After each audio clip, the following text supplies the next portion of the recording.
नमस्कार दोस्तों, आप सभी को मेरे एक बार फिर से नमस्कार है काफ़ी लंबे समय के बाद। चूँकि अब मध्य प्रदेश एमपी एडीपीओ की जो है वो वैकेंसीज़ की डेट जो आ चुकी है कि एग्ज़ाम कब होगा। तो इसके संबंध में एक लॉ है, मध्य प्रदेश विशेष न्यायालय अधिनियम 2011।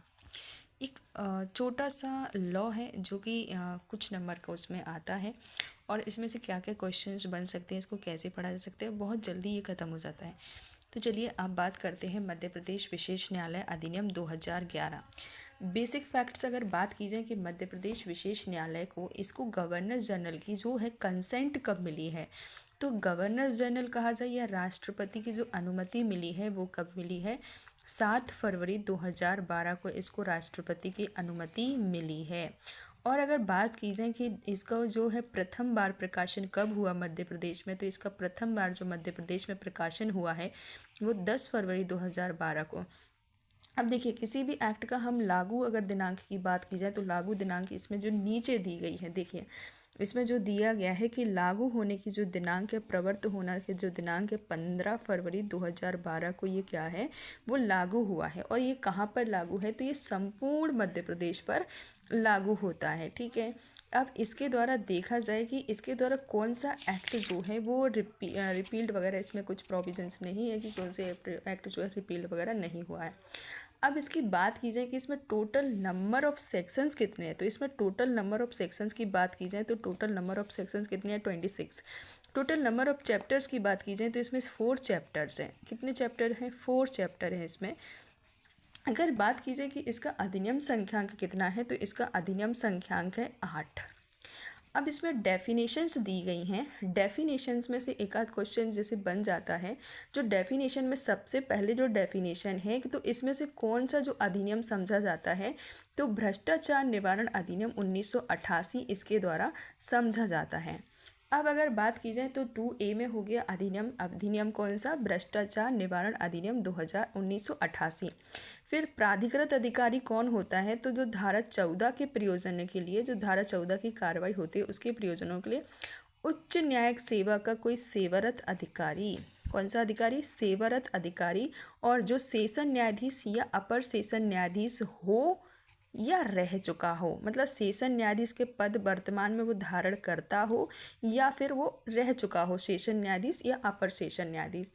फिर नेक्स्ट बात करते हैं कि अब संहिता, संहिता 2C में परिभाषित है। संहिता से कौन सी संहिता मानी जाएगी, चूँकि अब भारतीय नागरिक सुरक्षा संहिता 2023 वर्तमान में आ चुकी है और पहले हुआ करती थी BNSS 1973, CRPC 1973 हुआ करती थी।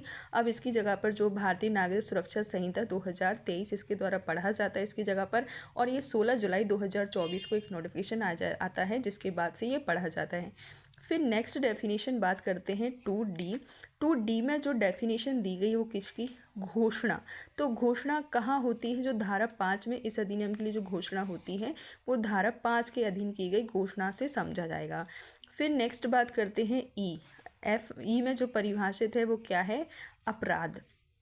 अपराध क्या होता है, तो इसमें जो अपराध होगा, जिसमें जो कौन से अपराध होंगे जिनका विशेष न्यायालय द्वारा क्या किया जाएगा, विचारण किया जाएगा। तो एक एक्ट है जिसे हम ऊपर पढ़कर आते हैं, भ्रष्टाचार निवारण अधिनियम 1988। इसमें जो है भ्रष्टाचार निवारण अधिनियम की धारा 13 बात करती है आपराधिक अविचार से संबंधित। ठीक है, आपराधिक अविचार के लिए जो पनिशमेंट्स वगैरह उससे संबंधित बात करती है। अब चूँकि उसमें कुछ संशोधन हुआ है, ई क्लॉज हटा दिया गया है, उसमें ओनली 2 क्लॉज हैं, ए एंड बी क्लॉज है। ठीक है, तो स्वतंत्र रूप में या इस अधिनियम की किसी अन्य उपबंध या फिर जो भारतीय न्याय संहिता है कि किसी उपबंध के साथ संयुक्त रूप से लागू करने के लिए प्रेरित करता हो। और इसमें जो नेक्स्ट डेफिनेशन है वो बात करती है हमारा कौन सा, एफ क्लॉज बात करता है विशेष न्यायालय। अब विशेष न्यायालय कौन सा होता है, तो जो धारा 3 के अधीन स्थापित विशेष न्यायालय है, और धारा 3 के अधीन स्थापित विशेष न्यायालय को कौन करता है, तो राज्य सरकार इसको क्या करती है, एक तरीके से विशेष न्यायालय का गठन करती है या स्थापित करती है। कौन करती है, राज्य सरकार। तो ये जो एक छोटे छोटे से फैक्ट हैं जो कि याद होना चाहिए, और ये पूछ लेते हैं क्योंकि PSC है, कभी भी कोई भी क्वेश्चन पूछ सकती है कहीं से भी।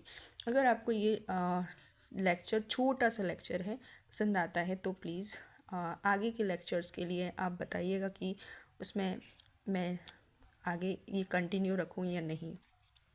और इसमें एक चीज़ और रह गई है सबसेक्शन 2 कि जो शब्द इसमें प्रयुक्त किए गए हैं, मतलब इस अधिनियम में जो शब्द प्रयुक्त किए गए हैं, लेकिन इन डेफिनेशंस में कहीं भी उसको क्या नहीं किया गया, परिभाषित नहीं किया गया, तो उसको कहाँ से समझा जाएगा, तो उसे जो जो अधिनियम में उनकी डेफिनेशन दी गई है वहाँ वहाँ से क्या लिए जाएंगे, उनके अर्थ या क्रमशः लिए जाएंगे, क्रमशः उनके अर्थ लिए जाएंगे। Thank you so much.